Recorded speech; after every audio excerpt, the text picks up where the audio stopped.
Hey guys, welcome back. তো কেমন আছো তোমরা? আশা করি তোমরা সবাই অনেক ভালো আছো। তো গাইস, নতুন একটা গল্প নিয়ে আসলাম। তো আগের গল্পটা ওটা চলে গেছে আর কি, মানে ওটার মধ্যে ইন্টারেস্ট নাই। তো নতুন একটা গল্প নিয়ে আসলাম, এই গল্পটা অনেক ইন্টারেস্টিং হতে চলেছে। তো এই গল্পের ফুল ভিডিও, মানে ফুল গল্পটা একটা ভিডিওতে দিয়ে দিলাম। তো এই গল্পটা যদি তোমরা ফুল শোনো, আমি গ্যারান্টি দিয়ে বলতেছি তোমরা নিজেদের চোখের পানি কখনোই ধরে রাখতে পারবে না। তো বেশি বক বক বাদ দিয়া চলো গল্পে যাওয়া যাক। তুই বাসা থেকে চলে যাচ্ছিস না কেন? তোর মতন ছেলে আমার দরকার নেই, যে কলেজে যাওয়ার জন্য বাবার কাছে টাকা চায়। আমি বললাম, বাবা বাসা থেকে কলেজ তো অনেক দূর, হেঁটে যেতে অনেক কষ্ট হয়। বাবা একটু ভারী কণ্ঠে বলল, কিচ্ছু করার নেই, টাকা দেওয়া যাবে না, কষ্ট করলেই কেষ্ট মেলে। আমার মনটা খুব খারাপ হয়ে গেল, আমার চোখে পানি টলমল করতেছে।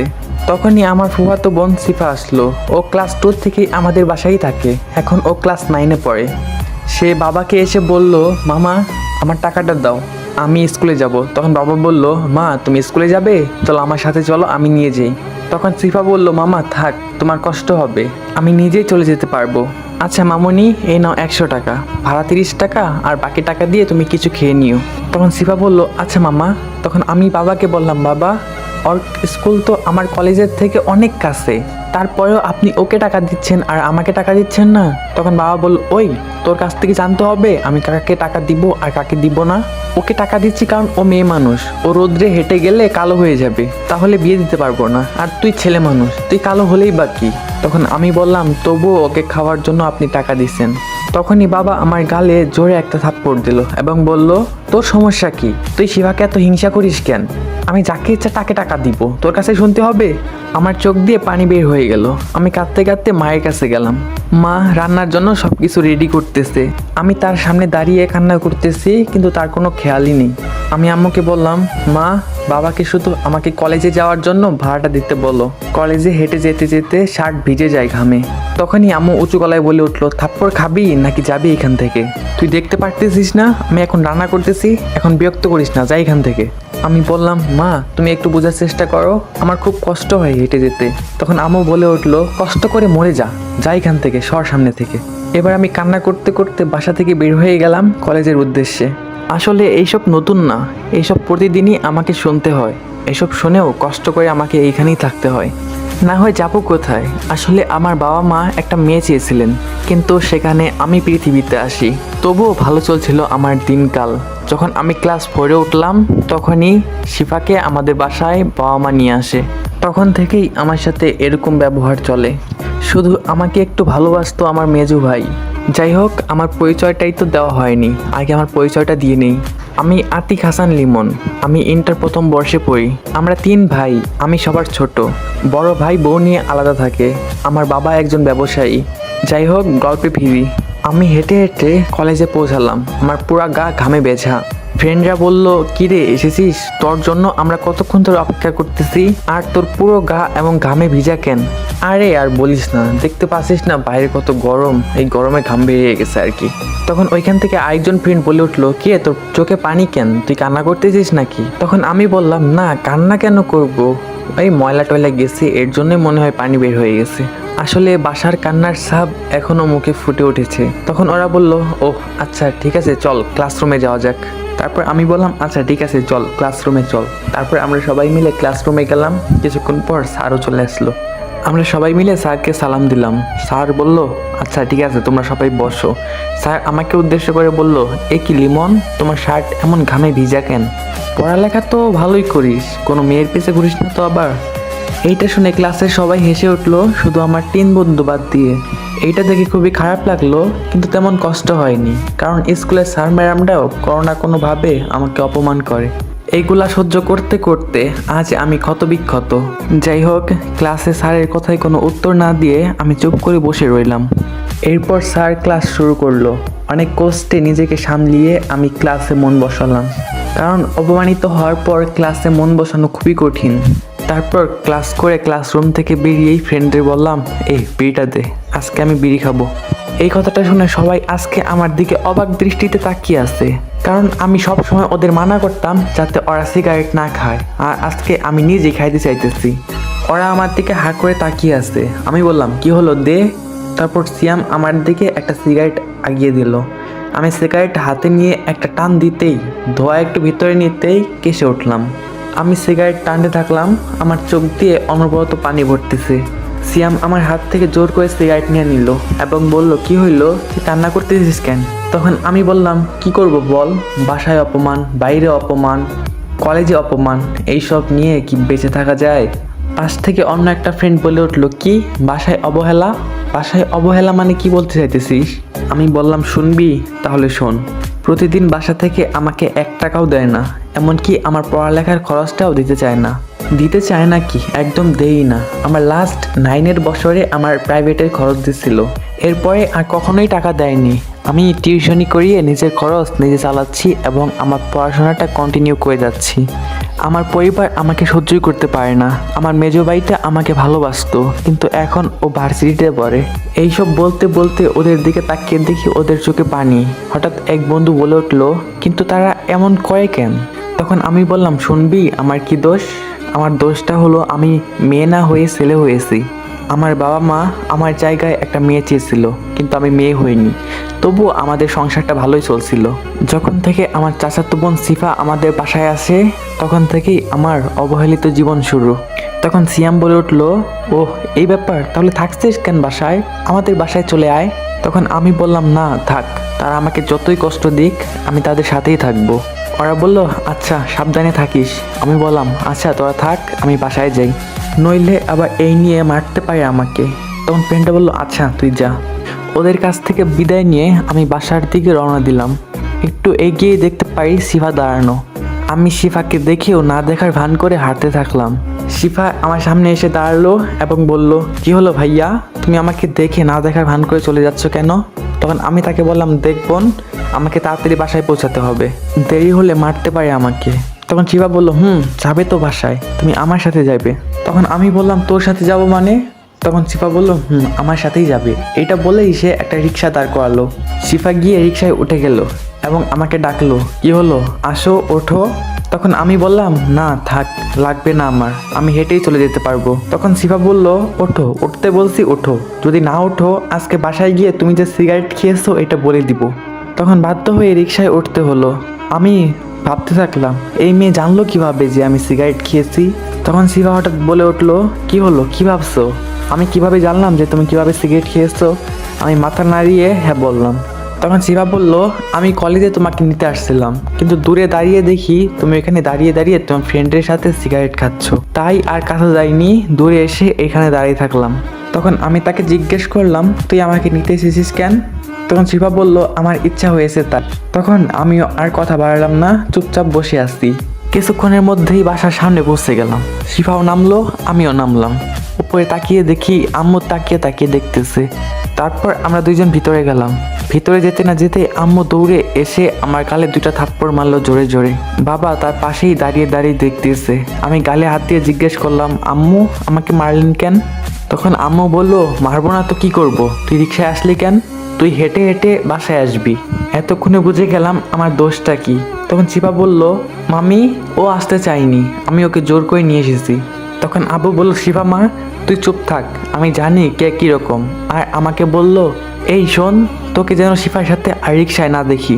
শিফা চুপ হয়ে গেল। আমি আর কি করব, আমার আর চোখ দিয়ে পানি বের হচ্ছে না। কিছু না বলে আমি রুমের দিকে হাঁটা শুরু করলাম। হঠাৎ পিছন থেকে আওয়াজ আসলো, ওই দাঁড়া। আমি দাঁড়িয়ে পিছনের দিকে তাকালাম, দেখি আম্মু বলতেছে, যাচ্ছেন কোথায়? আপনার ঘরের কাজগুলো কে করবে? কাজগুলো না করলে কিন্তু খাবার জুটবে না। আমি বললাম, কে আবার করবে? আমিই করব। সত্যি বলতে বাড়ির কাজের লোকের সব কাজ আমাকেই করতে হয়। কি আর করব, পেটটাকে তো বাঁচাতে হয়।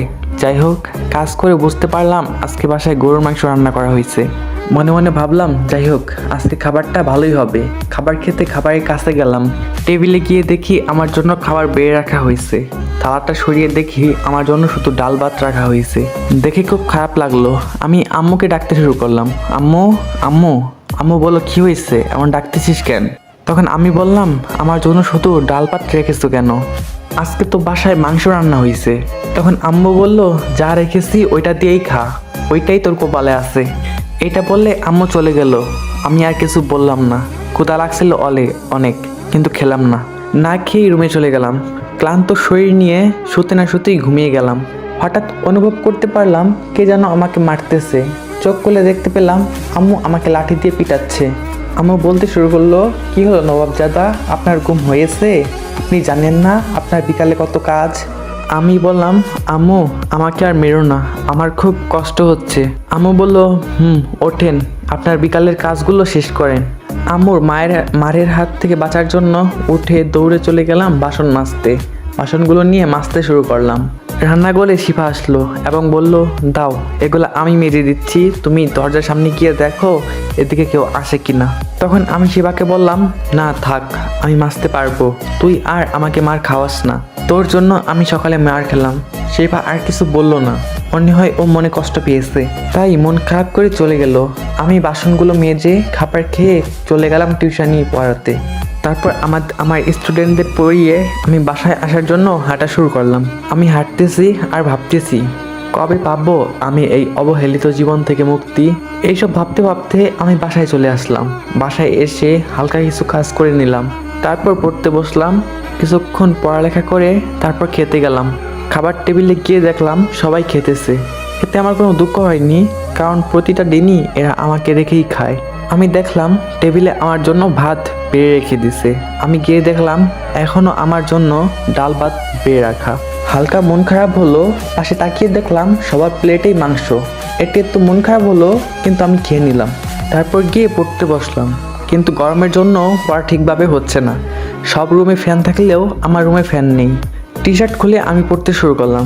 কিছুক্ষণ পড়ার পর দেখলাম ঘামে আমার পুরো শরীর ভিজে গেছে। তারপর দিলাম ঘুম। সকালে ঘুম থেকে উঠে দেখি 8টা বেজে গেছে, কিন্তু কেউ আমাকে মেরে ঘুম থেকে ওঠায়নি।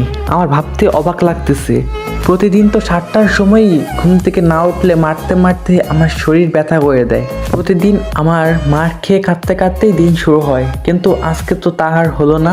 যাই হোক, বিছানা থেকে উঠে ফ্রেশ হয়ে রুম থেকে বের হলাম। রুম থেকে বের হয়ে তো আমি আরও অবাক হলাম। দেখি আম্মু রান্না করতেছে। বাজার করলো কে? প্রতিদিন তো আমারই বাজার করতে হয়, আজকে কে বাজার করলো?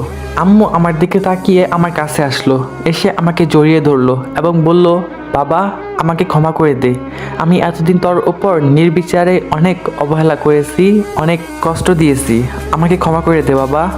শুধু আমার মেয়ে হোসনি বলে তোকে অনেক অবহেলা করেছি, তোকে অনেক কষ্ট দিয়েছি, তুই অনেক কষ্ট পেয়েছিস তাই না রে? আমি একটা ঘরের ভিতরে চলে গেলাম। আজকে হলোটা কি আম্মুর? আম্মু হঠাৎ এমন কথা বলতেছে, আমি কি বড় কোনো ভুল করে ফেললাম নাকি? প্রথমে আম্মু এমন ব্যবহার করতেছে, পরে আমাকে মারবে। আমি আম্মুকে বললাম, আম্মু আমি কি ভুল করেছি আমাকে বলো, তবুও আমাকে মারার জন্য আর এরকম করে কথা বললো না। তখন আম্মু বলল, আরে না বাবা, তুই ভয় পাচ্ছিস কেন? তোকে আমি আর কখনো মারবো না, তোকে এখন থেকে অনেক আদর করব। শুধু তুই আমাকে তোর সাথে করা অন্যায়ের জন্য, তোর চোখ দিয়ে পানি বের করানোর জন্য, তোকে এতটা কষ্ট দেওয়ার জন্য আমাকে ক্ষমা করে দে। তখন আমি আম্মুকে বললাম, না আম্মু, তোমাকে ক্ষমা চাইতে হবে না, তোমাদের আমি অনেক আগেই ক্ষমা করে দিয়েছি, শুধু তোমরা আমাকে একটু আদর আর ভালোবাসা দিও। তখন আম্মু বলল, বাবা সত্যিই আমি তোকে বুঝতে পারিনি, তুই আমার রত্ন। এটা বলেই আম্মু আমাকে জড়িয়ে ধরলো। আমিও বললাম, আম্মু তুমি অনেক ভালো। আমার খুশিতে চোখ দিয়ে পানি বের হয়ে গেল। আম্মু জিজ্ঞেস করলো, কি হলো, তুই কান্না করছিস কেন? তখন আম্মু বলল, আচ্ছা বাবা যা, তুই রুমে যা, তুই গিয়ে পড়ালেখা কর, আমার রান্না হলে আমি তোকে খাওয়ার জন্য ডাক দিব, আমি তোকে আজকে আমার নিজের হাতে খাইয়ে দিব। তখন আমি আম্মুকে বললাম, আচ্ছা আম্মু। এটা বলে আমি রুমের দিকে হাঁটা শুরু করলাম। আমি রুমে গিয়ে টেবিলে বসে ভাবতে শুরু করলাম, আজ আম্মুর কি হয়েছে, কেন আম্মু আমার সাথে এত ভালো ব্যবহার করতেছে? হঠাৎ শিফা আমার রুমে প্রবেশ করলো। শিফা এসে বলতেছে, কি ভাবছো? অবশ্যই এটাই ভাবতেছো যে আজকে আম্মু তোমার সাথে এত ভালো ব্যবহার কেন করতেছে। আমি শিফাকে বললাম, এটাই ভাবতেছি। তুই কি জানিস আম্মু কেন হঠাৎ আমার সাথে এত ভালো ব্যবহার করতেছে? শিফা বলল, আমি জানি। শোনো তাহলে কালকে রাত্রের কাহিনী। আম্মু স্বপ্নে দেখেছে যে তুমি সকালে ঘুম থেকে দেরিতে উঠেছো, আর তোমাকে মারতে মারতে আম্মু রক্ত বের করে দিছে। তোমার শরীর থেকে এত রক্তপাত হয়েছে যে তুমি একদম সেন্সলেস হয়ে পড়ছিলা। হঠাৎ তোমার মেজো ভাই এসে তোমার আম্মুকে বলল, আম্মু তুমি আমার ভাইটাকে এত মারলে কেন? তোমার মনে কি একটুও দয়া মায়া নাই? এই কথা শুনে মামিরও অনেক খারাপ লাগে। সেও নিজের চোখকে বিশ্বাস করতে পারতেছিল না যে তোমাকে এত মেরে রক্ত বের করে দিছে। তুমি তোমার মেজো ভাইয়ার কোলে ভাইয়া বলে অজ্ঞান হয়ে গেলা। তখন তোমাকে ভাইয়া ডাকলো, এই লিমন, লিমন ওঠ। অনেকবার এভাবে ডাকার পরেও তুমি তোমার চোখ খুললে না। তারপরেই তোমাকে কোলে নিয়ে হাসপাতালের দিকে রওনা দিল।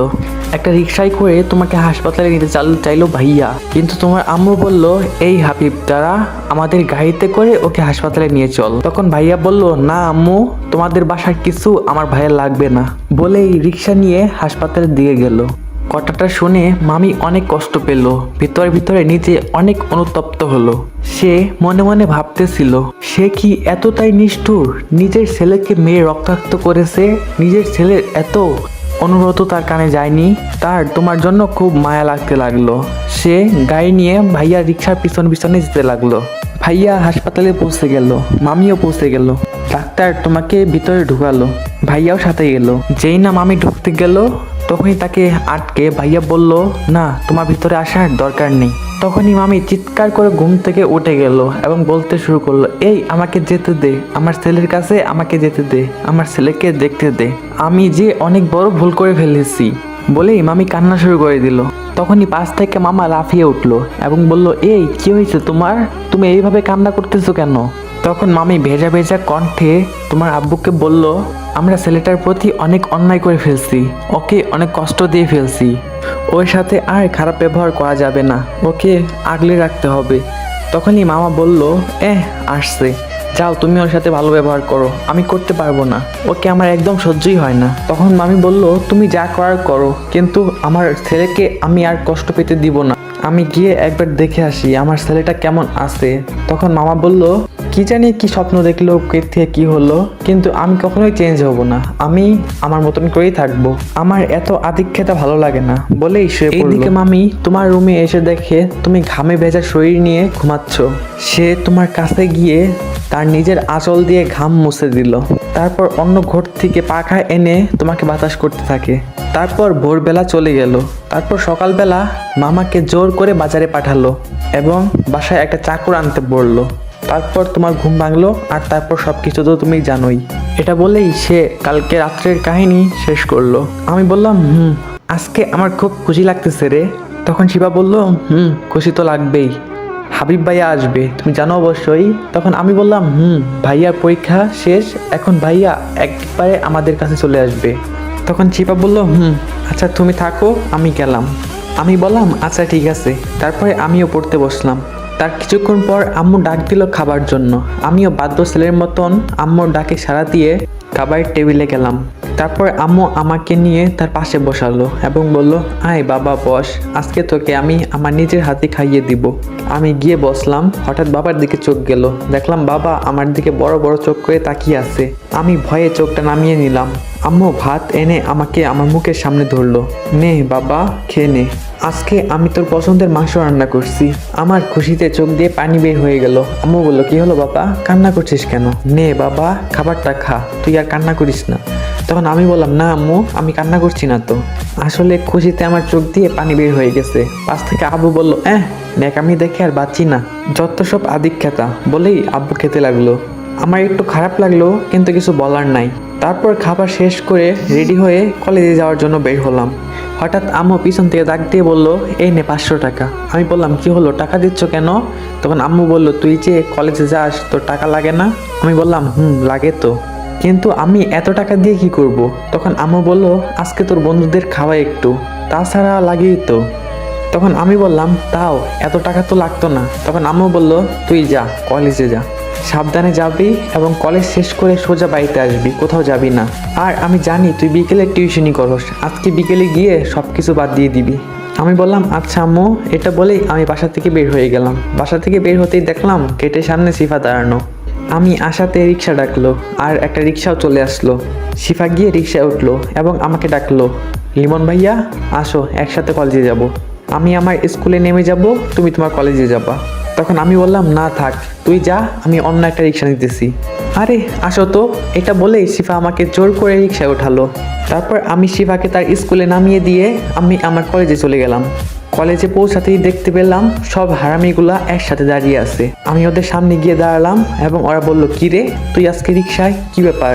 তখন আমি বললাম, মামা আজকে আমি অনেক খুশি, অনেক বেশি খুশি। তারপর ওরা জিজ্ঞাসা, কেন মামা কি হয়েছে? তারপর ওদের আমার বাসায় ঘটে যাওয়া সব ঘটনা ওদের খুলে বললাম। তারপর সিয়াম বলল, যাক ভালোই হয়েছে, চল এখন আমাদের ট্রিট দিবি। তখন আমি বললাম, আচ্ছা ঠিক আছে চল।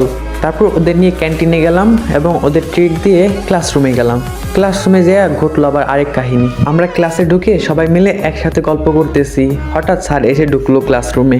স্যার ক্লাসরুমে ঢুকেই আমাকে উদ্দেশ্য করে বলল, এই লিমন তুই ক্লাসে আজকে এত দুষ্টুমি করতেছিস কেন? তখন আমি বললাম, কই স্যার আমি কখন দুষ্টুমি করলাম, শুধু আমরা সবাই মিলে একটু আড্ডা দিচ্ছিলাম। তখন স্যার বলল, চুপ কর হারামজাদা, তো সাহস কি করে হয় আমার মুখে মুখে কথা বলার, যা বের হ ক্লাসরুম থেকে। তখন আমি বললাম, স্যার আমার ভুল হয়ে গেছে, এবারের মতন মাফ করে দেন। তখন স্যার বলল, চুপ কর হারামজাদা, বের হ আমার ক্লাসরুম থেকে। তখন স্যার আমার কাছে আসলো, আমি স্যারকে বললাম, স্যার আমি আপনার পায়ে পড়ি, প্লিজ আমাকে ক্লাসরুম থেকে বের করে দিবেন না।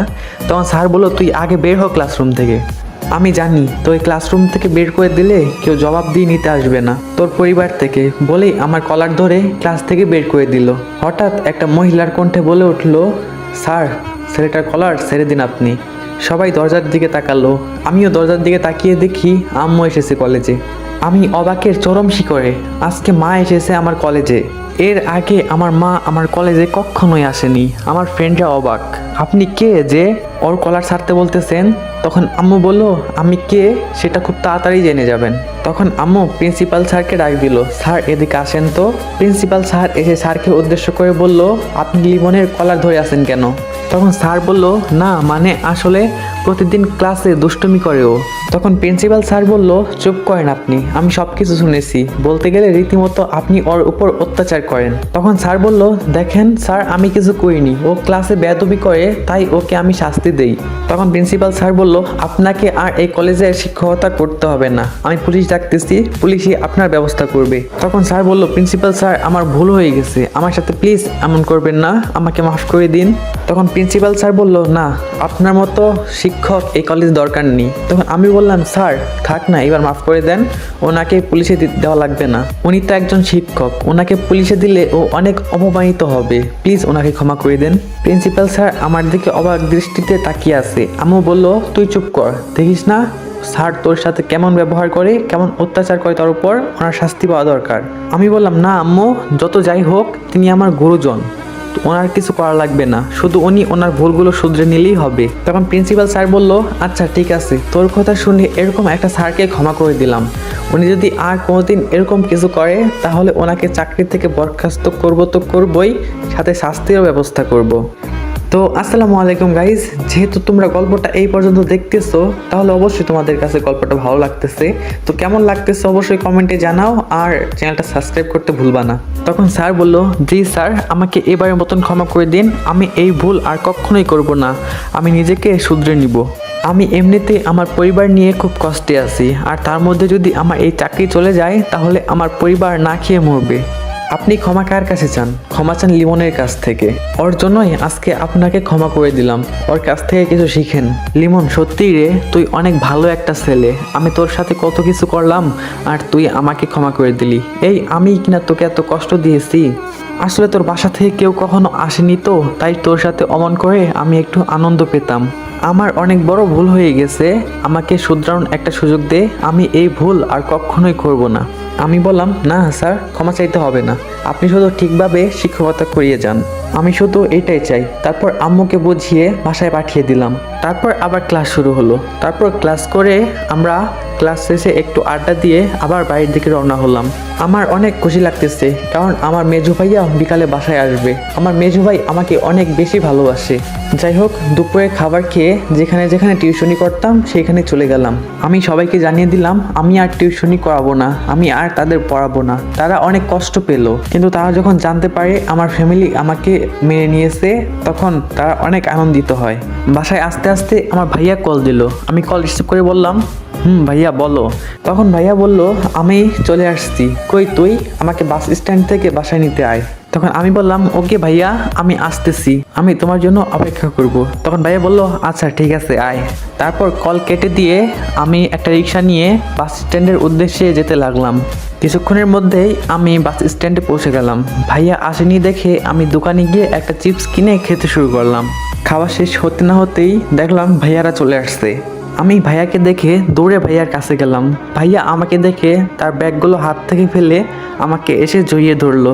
ভাইয়া বলল কি রে, খাস না নাকি? তুই শুকিয়ে কি হয়েছিস? বুঝেছি, তোর সাথে বাসায় অনেক খারাপ ব্যবহার করে, তোকে অনেক অবহেলা করে, তাই না? আমি বললাম না ভাইয়া, এখন আমাকে কেউ আর অবহেলা করে না, এখন সবাই আমাকে অনেক ভালোবাসে, কিন্তু বাবা এখনো আমাকে দেখতে পারে না। তখন ভাইয়া বলল আল্লাহর কাছে দোয়া কর, আল্লাহ তাআলা সবকিছু ঠিক করে দিবেন। ভাইয়া বলল এখন চল বাসায় চল, তোর জন্য অনেক গিফট এনেছি, চল বাসায় চল, তোকে দেখাবো। তারপর ভাইয়াকে নিয়ে বাসায় গেলাম। বাসায় যেতেই দেখতে পারলাম বাবা ভাইয়াকে কত আদর করতেছে, যা দেখে আমার চোখে পানি চলে আসলো। কারণ বাবা কখনোই আমাকে এইভাবে আদর করেনি, সবসময় আমাকে কষ্ট দিয়েছে, সবসময় আমাকে অবহেলা করেছে। তখনই শিফা আমার পাশে এসে দাঁড়ালো এবং বলল ভাইয়া তুমি কান্না করছো কেন? বুঝেছি, আব্বু ভাইয়াকে অনেক আদর করতেছে, ওইটা দেখে তোমার অনেক কষ্ট হচ্ছে, তাই না? তখন আমি বললাম একটু কষ্ট হচ্ছে, বাবা আমাকে কখনোই এইভাবে আদর করেনি, সবসময় আমাকে অবহেলা আর কষ্ট দিয়েছে। তখন শিবা বলল থাক, তুমি আর কষ্ট পেও না, দেখো আল্লাহ তাআলা সবকিছু একদিন ঠিক করে দিবে। তারপর ভাইয়া রুমে গেল। ভাইয়া আমাকে বলে গেল ফ্রেশ হয়ে একটু পর আমার রুমে আসিস। আমিও ভাইয়ার কথা মতো আমার রুমে চলে গেলাম। আমি রুমে গিয়ে তো অবাকের চরম শিখরে, কারণ আমার রুমটা একদম পরিষ্কার করে গোছানো এবং আমার রুমে ফ্যানও লাগানো হয়েছে। এরকম হবে আমি সত্যি কখনো ভাবিনি। যাই হোক, আমি ফ্রেশ হয়ে ভাইয়ার রুমে গেলাম। আমি বললাম ভাইয়া আসবো? ভাইয়া আমাকে দেখে বলল ওই তুই এসে গেছিস, আর আমার রুমে আসার জন্য তোর অনুমতি লাগে নাকি? আয় আয় তাড়াতাড়ি আয়, আর কখনো আমার রুমে আসার সময় অনুমতি নিবি না, ঠিক আছে? তখন আমি বললাম আচ্ছা ভাইয়া, কিসের জন্য ডাকছো বলো এবার। তারপর ভাইয়া বলল আগে আমার কাছে বস, তারপর বলতেছি। আমি ভাইয়ার কাছে গিয়ে বসলাম। ভাইয়া আমাকে বলল তোর এতদিন অনেক কষ্ট হচ্ছে তাই না? তখন আমি বললাম না ভাইয়া, আমি এখন ভালোভাবেই আছি। তখন ভাইয়া বলল সেটা তো তোর শরীর দেখেই বোঝা যায়। আমি চুপ করে রইলাম, আমার চোখ দিয়ে পানি বের হয়ে গেল ভাইয়ার ভালোবাসা দেখে। তখন ভাইয়া বলল এই তুই কান্না করতেছিস কেন? তুই জানিস না তোর কান্না আমার ভালো লাগে না? তখন ভাইয়া একটা জিনিস বের করে বলল এই দেখ তোর জন্য আমি কি এনেছি। আমি দেখলাম ভাইয়া অনেকগুলা শার্ট এবং অনেকগুলা প্যান্ট বের করলো, সাথে একটা ঘড়ি, একটা সানগ্লাসও দিল। ভাইয়া ওগুলা আমাকে দিয়ে বলল এগুলা তোর পছন্দ হয়েছে তো? আমি মাথা নাড়িয়ে হ্যাঁ বললাম। তখন ভাইয়া বলল আরো কিছু লাগলে আমাকে বলবি, তুই আমার কলিজা, তোর যা লাগবে আমাকে বলবি, আমি সব কিছু দেওয়ার চেষ্টা করব। আমি বললাম আচ্ছা ভাইয়া। আমি ভাইয়াকে বললাম ভাইয়া তুমি খুব ভালো, এটা বলেই ভাইয়াকে জড়িয়ে ধরে কান্না করে দিলাম। তখন ভাইয়া বলল আরে বোকা, কান্না করেছিস কেন? তোকে একটা গিফট তো এখনো দেইনি। আমি ভাইয়ার দিকে জিজ্ঞাসা দৃষ্টিতে তাকালাম। ভাইয়া ব্যাগ থেকে একটা বক্স বের করে আমাকে দিল। আমি ভাইয়াকে জিজ্ঞেস করলাম এটা কি ভাইয়া? তখন ভাইয়া বলল এটা তোর জন্য স্মার্টফোন। আমার ভাই কলেজে উঠবে কিন্তু একটা স্মার্টফোন চালাবে না, এটা কিভাবে হয়? আমার স্মার্টফোন দেখে আমার তো খুশিতে লাফাতে ইচ্ছা করলো। আমি লাফাতে যাব অমনি ভাইয়ার দিকে তাকিয়ে থেমে গেলাম। ভাইয়া বলল হয়েছে হয়েছে, থাক আর নাচতে হবে না, যা রুমে গিয়ে ফোনটা চার্জ দে, আর দেখ জামা কাপড়গুলো ঠিক আছে কিনা, তোর পছন্দ হয়েছে কিনা। আমি বললাম আচ্ছা ভাইয়া, তাই বলেই আমার রুমে চলে আসলাম। এভাবেই চলে গেল একটি মাস। এই মাসটা আমার খুব ভালোভাবে কেটেছে, কিন্তু বাবার জন্য মাঝে মাঝে কষ্ট লেগেছে। এখন ভাইয়ার বিয়ের কাজ শুরু হয়েছে বাসায়। আজকে বিকেলে সবাই মিলে মেয়ে দেখতে যাব। বিকেল হলো, সবাই মেয়ে দেখার জন্য বের হলো, আমিও রেডি হয়ে বের হলাম। বাবা আমাকে উদ্দেশ্য করে হঠাৎ বলে উঠলো ওর যাওয়া লাগবে না, ও যাবে কি জন্য? এই কথা শোনার পর কষ্টে আমার চোখে পানি বের হয়ে গেল। তখন আম্মু বলল আজকের দিনও তুমি আমার ছেলেটাকে কাঁদালে, তুমি কি জীবনেও ভালো হবে না? তখন বাবা বলল ওর মতন ছেলে আমার দরকার নেই, আর এটার জন্য খারাপ হলে হ্যাঁ আমি খারাপ। তখন আমি বাবাকে উদ্দেশ্য করে বললাম আচ্ছা ঠিক আছে তোমরা যাও, আমি বাসায় থাকবো। এটা বলেই আমি বাসার দিকে রওনা শুরু করলাম। তখন ভাইয়া বলল ওই দাঁড়া, আমার জন্য মেয়ে দেখতে যাচ্ছে আর তুই যাবি না? তাহলে তো আমিও যাব না। বলেই আমার কাছে এসে আমার হাত ধরে নিয়ে আমাকে গাড়িতে উঠালো। আমিও আর কোনো কথা বলতে পারলাম না, গাড়ি ছেড়ে দিল। কিছুক্ষণের মধ্যেই পৌঁছে গেলাম আমরা মেয়েদের বাসায়। তারপর আমরা গাড়ি থেকে নেমে ভাইয়ার সাথে একসাথে থেকে আমরা একসাথে মেয়েদের বাসায় ঢুকলাম। বাবা মা সবার সাথে কুশল বিনিময় বিনিময় করলো। তারপর আমাদের সামনে মেয়েকে নিয়ে আসা হলো। ভাইয়ার মেয়েকে অনেক পছন্দ হলো এবং 1 সপ্তাহ পরে বিয়ে ঠিক করা হলো। বিয়েতে ঘটলো আরেক কাহিনী। 1 সপ্তাহ পর বিয়ের ডেট ঠিক করা হলো। তারপর সবাই বাসায় চলে আসলাম। তারপর বাসায় বিয়ের কাজ শুরু হয়ে গেল। ভাইয়াও খুব খুশি বিয়েতে, তবে এখনো ভাবির সাথে আমার কথা হয়নি। ভাইয়া বলছিল কথা বলতে, কিন্তু আমি বলিনি। যাই হোক, বাসায় অনেক কাজ। ভাইয়ার কথা মতো আমি আমার বন্ধুদেরকেও দাওয়াত দিলাম। আমি বাবার সামনে তেমন একটা যেতাম না ভয়ে। যদি বাবা আমার বন্ধুদের সামনেও আমাকে অপমান করে, তবুও সময় পেলেই কিছু না কিছু করতই, যাতে আমি কষ্ট পাই। এইভাবে চলে আসলো বিয়ের দিন। সব আত্মীয় স্বজন চলে আসলো। আমরা সবাই চলে গেলাম ভাবিদের বাড়ি। সেইখানে গেটে টাকা দিয়ে আমরা সবাই ভিতরে ঢুকলাম। বন্ধুরা আলাদা হলো মেয়ে দেখার জন্য, কিন্তু আমার তো আর সেদিকে ভালো লাগে না। আমি একা একা বিয়ে বাড়িতে হাঁটতে লাগলাম। হঠাৎ কোথা থেকে যেন একটা মেয়ে এসে বলল, হাই বিয়া সাহেব। আমি তখন বললাম, জি আমাকে বলছেন? তখন মেয়েটি বলল, আপনাকেই বলছি। তখন আমি বললাম, কিন্তু আপনাকে তো ঠিক চিনতে পারলাম না। তখন মেয়েটি আমাকে বলল, আমি আপনার ভাবির একমাত্র ছোট বোন ঋতু।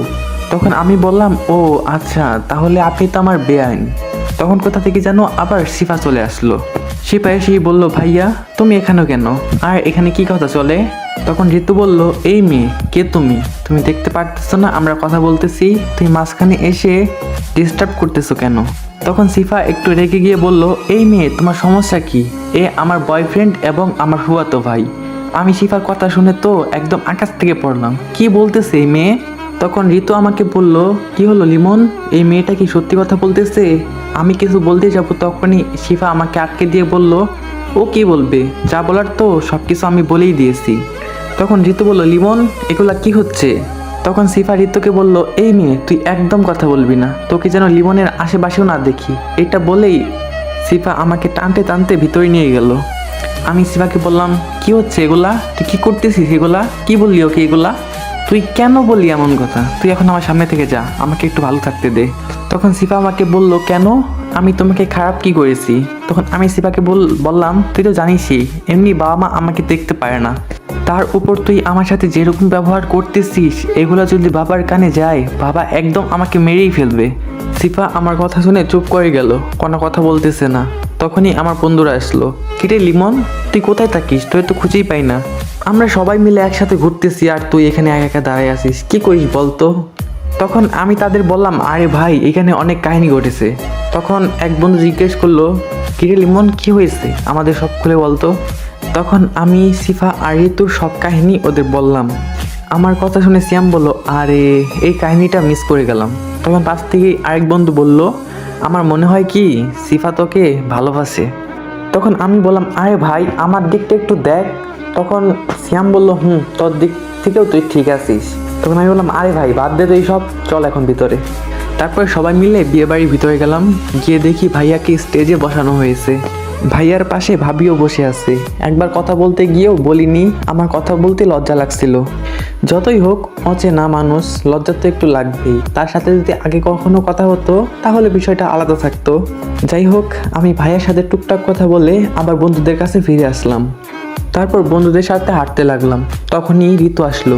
ঋতু এসে বলল, এই যে লিমন শোনো। তখন আমি বললাম, বলেন। তখন ঋতু বলল, এখানে বলা যাবে না, একটু সাইডে আসো। তখন আমি বললাম, সাইডে যাওয়া যাবে না, যা বলার এখানেই বলো। তখন ঋতু বলল, প্লিজ একটু বুঝো, একটু আসো। তখন বন্ধুরা বলল, লিমন যা, মেয়েটা একটু রিকোয়েস্ট করতেছে, যা একটু শুনে আয় কি বলে। তারপর ঋতু আমাকে নিয়ে আমাদের বন্ধুদের কাছ থেকে একটু দূরে নিয়ে গেল, যেটা দূর থেকে শিফা দেখে ফেলে। তারপর আমাকে একটু দূরে নিয়ে গেল। আমি জিজ্ঞেস করলাম, এইবার বলেন কি বলবেন। তখন ঋতু বলল, আমি জানি তোমার ওই মেয়েটার সাথে কোনো সম্পর্ক নেই, আমি সব জেনে গেছি। তখন আমি বললাম, তো তাতে আপনার কি বা আমারই বা কি? আমার আবার কি, আমি তোমাকে ভালোবাসি, আমি তোমাকে হারাতে চাই না। আমি জানি ওই ডাইনিটাও তোমাকে ভালোবাসে। তখন আমি তাকে বললাম, দেখুন আমি এইসব পছন্দ করি না, আর আমি লেখাপড়া করতে চাই। তখন ঋতু বলল, আমি জানি তুমি লেখাপড়া করবা, কিন্তু আমি তো তোমাকে ভালোবাসি। আমাকে জড়িয়ে ধরতে চাইলো। এটা দেখে তো শিফা প্রায় কান্না করে দিবে এমন অবস্থা হয়ে গেছে। আর এদিকে ঋতু যখনই আমাকে জড়িয়ে ধরতে যাবে, তখনই ঠাস করে ওর গালে একটা থাপ্পড় লাগিয়ে দিলাম এবং বললাম, কি ভেবেছেনটা কি আপনি? আজকে দেখলেন, আজকেই পছন্দ হলো, আজকেই ভালোবাসার কথা চাইলেন, আজকে আপনি জড়িয়ে ধরতে চাইতেছেন, এটা কি ভালোবাসা বলে? এটা কি ভালো মেয়েদের কাজ? তখন ঋতু বলল, তাই বলে কি তুমি আমাকে থাপ্পড় মারবে? তো কি করবো আমি এখন? ভাল লাগে না এইসব, অসহ্যকর, সরো এখান থেকে। শিফা দূর থেকে দাঁড়িয়ে দাঁড়িয়ে দেখতেছে আমাদের কাহিনী। ওর সাথে খারাপ ব্যবহার করা দেখে শিফার মনটাও ভালো হয়ে গেল। শিফা মনে মনে যেটা চেয়েছে সেটাই হলো। ঋতু আমাকে বলল, লিমন তুমি কাজটা মোটেও ঠিক করো নাই, এর প্রতিশোধ আমি নিব। তুমি যেভাবে আমাকে মারলে দেখো তোমাকে আমি কি করি। এটা বলেই সে চলে গেল। আমিও চলে গেলাম বন্ধুদের কাছে। বন্ধুরা জিজ্ঞেস করলো, কি রে, কি হলো এখানে? তারপর ঋতু আমার সাথে যা যা করেছে সব বন্ধুদের বললাম। তখন সিয়াম বলল, কি করেছিস তুই এটা? এখন যদি মেয়েটা তোর সাথে কিছু করে? তখন আমি বললাম, কি করবে ও? আমি ওর সাথে কিছু খারাপ করেছি নাকি? দোষটা সম্পূর্ণ ওর ছিল। তখন বন্ধুরা বলল, তাও ঠিক। তারপরে খাওয়ার জন্য ডাক দিল আমাদের। তারপর আমরা চলে গেলাম খেতে। সবাইকেই খেতে ডাকছে, সবাই খেতে বসছে। ভাইয়াকেও এনে বসালো খাইতে। আমরা গিয়ে টেবিলে বসে আছি খাওয়ার জন্য। আমি খেয়াল করলাম ঋতু টেবিলে বসে এখনও কান্না করতেছে। কান্না করতে করতে উঠে তার বোনের কাছে গেল এবং তার বোনকে সব কিছু খুলে বলল। তার বোন তাকে বলল, আরে বোকা, কান্না করতেছিস কেন? ও তোর সাথে এমন ব্যবহার করছে না, এর শাস্তি ওকে আমি দিবই। আগে আমি ওদের বাসায় যেয়ে নিই। তারপর ঋতু বলল, আচ্ছা। এটা বলেই সে উঠে চলে আসলো আবার খাবার টেবিলে। তারপর ভাবি ভাবলো কিভাবে আমাকে উচিত শিক্ষা দিতে হবে। খাওয়া দাওয়া করে বিয়ে পড়িয়ে আমরা সবাই মিলে বাসার দিকে রওনা হলাম। আমি খেয়াল করলাম ঋতু আমাদের সাথে আমাদের বাসায় যাচ্ছে। আমি মনে মনে ভাবলাম, ও যাচ্ছে যাক, তাতে আমার কি। আমি আর আমার বন্ধুরা মিলে একটা গাড়িতে উঠলাম। গাড়িতে সবাই মিলে দুষ্টুমি করতেছি আর গাড়ির মতন চলতেছে। কিছুক্ষণের মধ্যেই গাড়ি বাসার সামনে এসে দাঁড়ালো। সবাই নেমে রেডি হতে থাকলো ভিতরে যাওয়ার জন্য। আমরা সবাই দরজার সামনে দাঁড়ালাম। আম্মু এসে ভাইয়া এবং ভাবিকে বরণ করে ঘরে তুললো। তারপর সবাই বাড়ির ভিতরে প্রবেশ করলাম। অনেক ক্লান্ত লাগছিল, তাই আমি বন্ধুদেরকে নিয়ে আমার রুমে প্রবেশ করলাম। বাড়িতে সবাই আনন্দ করতেছে, কিন্তু ঋতু মন খারাপ করে ওর বোনের কাছে বসে আছে। ঋতুর মন খারাপ, তার বোন মানে আমার ভাবি আর সহ্য করতে পারলো না। সে একটা বুদ্ধি বের করলো আর ওই বুদ্ধি অনুযায়ী ঋতুকে বলে দিল আমাকে ক্ষতি করার জন্য। ঋতু এতে অনেকটাই খুশি হলো, আমার কোনো না কোনো একটা ক্ষতি করতে পারবে এটা ভেবে। ঋতু তার থাপ্পড় প্রতিশোধ দিতে পারবে। এরপর আমরা ফ্রেশ হয়ে বাইরে বের হলাম। সবাই আলাদা আলাদা হয়ে আড্ডা দিচ্ছি। তখনই ঋতু আসলো আমাদের কাছে। আমি একবার ঋতুর দিকে তাকিয়েও না দেখার ভান করে থাকলাম। ঋতু আমার কাছে আসলো এবং বলল, লিমন শোনো, তোমাকে আমার কিছু কথা বলার ছিল। তখন আমি বললাম, কি বলবেন বলেন। আর দুপুরে যে আমি থাপ্পড় মারছিলাম ওইটার জন্য সরি। আপনি যেটা করেছেন ওইটা মোটেও কোনো ভালো মেয়ের কাজ না। তখন ঋতু বলল, আমিও আমার ভুল বুঝতে পেরেছি, তাই তো একটু আপনার সাথে কথা বলতে চেয়েছি, একটু আড়ালে গিয়ে কথা বলি। তারপর আমরা একটু আলাদা হলাম। এবার শিফা খেয়াল করেনি যে আমরা আলাদা হয়ে কথা বলতেছি। ঋতু তখন ফোন বের করে কাকে যেন কি মেসেজ লিখলো। তারপর আমি তাকে বললাম, কি বলবেন বলেন। তখন ঋতু বলল, দেখো আমি যা করেছি সব না বুঝে করেছি। আমি তখন বুঝতে পারিনি, এখন বুঝতে পারছি কতটা খারাপ করেছিলাম আমি তখন। আমি বললাম, আচ্ছা ঠিক আছে, আর এরকম ভুল না করলেই হবে। তারপর বাড়িতে চিল্লাচিল্লি শুরু হলো। তারপর সবাই মিলে সেখানে গেলাম। আমরা সবাই গিয়ে শুনতে পেলাম ভাবি নাকি তার একটা গয়না খুলে ওয়াশরুমে গেছিল, এখন সেই গয়নাটা খুঁজে পাচ্ছে না। ভাবির এমন কথা শুনে সবাই চলে আসলো সেখানে। ভাইয়া ভাবিকে জিজ্ঞেস করলো কখন হলো এমন। তখন ভাবি ভাইয়াকে বলল, এই তো একটু আগে আমি ওয়াশরুমে গেলাম, ওয়াশরুম থেকে বের হয়ে দেখি গয়নাটা নেই। আমি অনেক খোঁজাখুঁজি করলাম, যখন পেলাম না তখন তোমাদের ডাকলাম। তখন সেখানে ঋতু গিয়ে বলল, কি বলো ভাবি, আমি তো একটু আগে তোমার রুম থেকে লিমনকে বের হতে দেখলাম। আমি এই কথা শুনে অনেকটাই শক খেলাম। আমি তখন বললাম, কি বলছেন আপনি? আমি তো একটু আগে আপনার সাথেই কথা বললাম। তখন ঋতু বলল, আপু তুমি ওর কথা বিশ্বাস করো না, তুমি ওকে চেক করো অথবা ওর রুম চেক করো, দেখো ঠিক গয়না পেয়ে যাবা। তখন আমি বললাম, পাগল হয়ে গেছেন আপনি, কি বলতেছেন এইসব? আমি তো এই রুমে যাইনি, আমি তো এতক্ষণ আপনার সাথেই কথা বললাম, আপনি কেন মিথ্যা কথা বলতেছেন? আর চেক করাই বা কোথা আমাকে নিয়ে উঠেছে কেন? তখন পাশ থেকে বাবা বলল, তুই চুপ কর, তুই আমার কাছে আয়। তারপর আমি অনেকটাই ভয় নিয়ে বাবার কাছে গেলাম। বাবা আমাকে চেক করতে লাগলো। কিছুক্ষণ পর খেয়াল করলাম বাবা আমার পকেট থেকে একটা চেইন বের করলো। আমিও অবাক, এই চেন আমার পকেটে আসলো কিভাবে? বাবা আমার দিকে রাগি চোখে তাকালো। তারপর বাবা ওইখান থেকে চলে গেল।